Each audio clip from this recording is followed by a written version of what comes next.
Ladies and gentlemen, he dressed like the Joker and went into a St. Louis bar. Boy, you can see almost anything these days, no matter how trivial and joking. Man who dressed as a Joker at a St. Louis bar sentenced for making threats.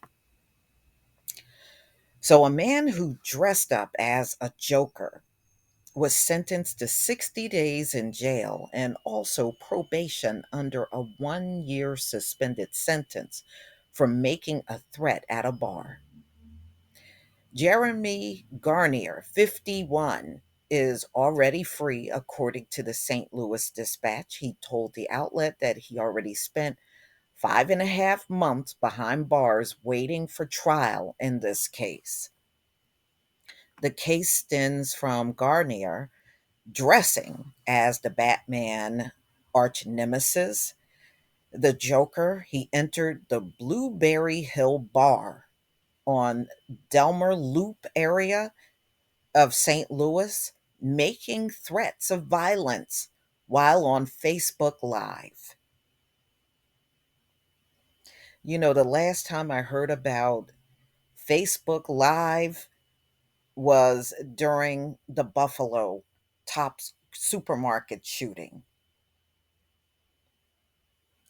It's something about going live stream when they're out here doing a crime. I don't know what's up with that. Cops responded to a report of an active shooter, though he was unarmed. His live stream was also showed security at the St. Louis Galleria telling him to leave.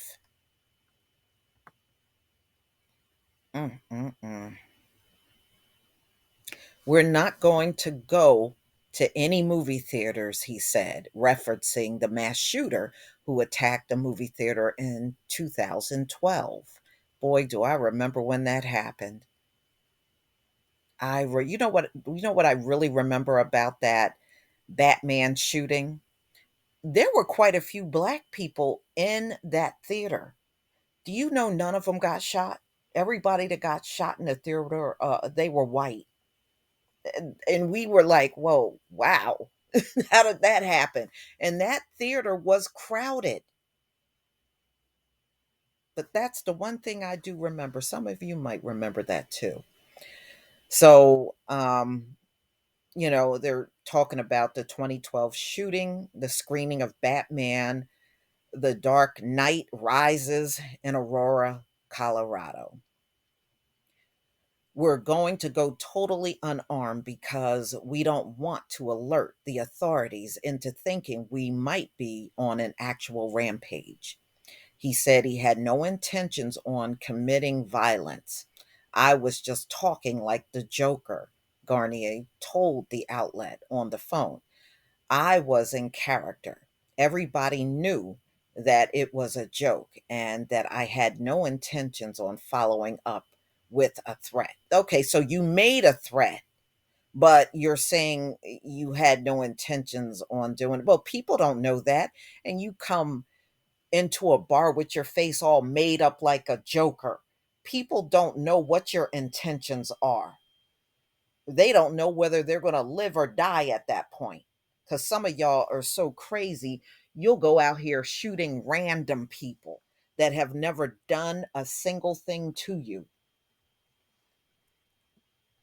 Just the act of alone that you just did something like that, it tells me you're not too bright.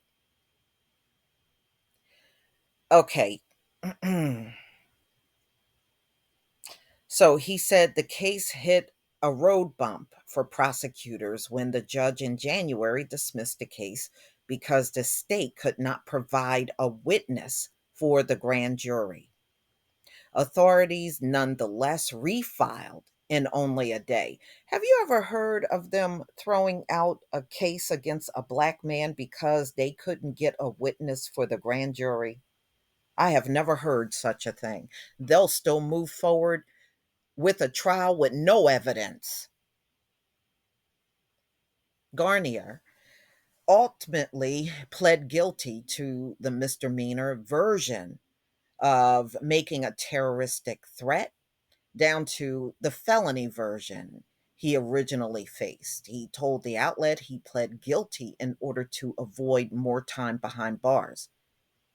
So he told the outlet that he spent more than 20 years in both state and federal prison for crimes including burglary, robbery, and stealing, and did this to support what the Post Dispatch described as a crack habit. So he went into a bar making terroristic threat, and he already had a criminal record, a prison record of being in jail for 20 years. Wow. So he said he did it to support a crack habit. He committed all those prior crimes, but he is sober now and want to use his platform to raise awareness on the opioid epidemic. And to me, if he had that kind of background and he made terroristic threats, shouldn't he get some years behind bars? Boy, some of these people come out of prison and they don't learn a thing. Think before you act, he said. Your actions have repercussions. No matter how trivial and joking I thought it was, people took it seriously. Of course they did. There's mass shootings going on in America all the time. Okay, for those consequences, including the terms of his probation, that includes typical and expected details like having no contact with the bar and not living in homes with guns and ammunition, let alone possessions of such items. But that also includes refraining from wearing costumes or makeup in public, and he must only use his social media to promote his artwork. So technically, he can't even get on there and talk about the opioid epidemic. He can only promote his artwork. That's it. That's all they're allowing him to do. But y'all, if you were sitting in a bar, restaurant, and let's say you were shopping in the store, and some dude that looked like him comes bursting in looking like the Joker, what would you do? Of course, you're going to be standing, you're going to be like, what the hell? You probably going to be looking for the nearest exit out of the place. Boy, people do some stupid things in this country, for real. But see, the reason why people do this is because the punishment never fits the crime when it comes down to certain people, like this man here. He knows he ain't going to get in that much trouble, even after getting out of jail for being in there for 20 years from some pretty harsh felonies he had on him, too. And he got out in 20 years. Y'all, please tell me what you think about this story. Mm, mm, mm. Please leave your comment and subscribe. Don't forget to hit on the notification bell, and I'll see you on the next video. Peace, family.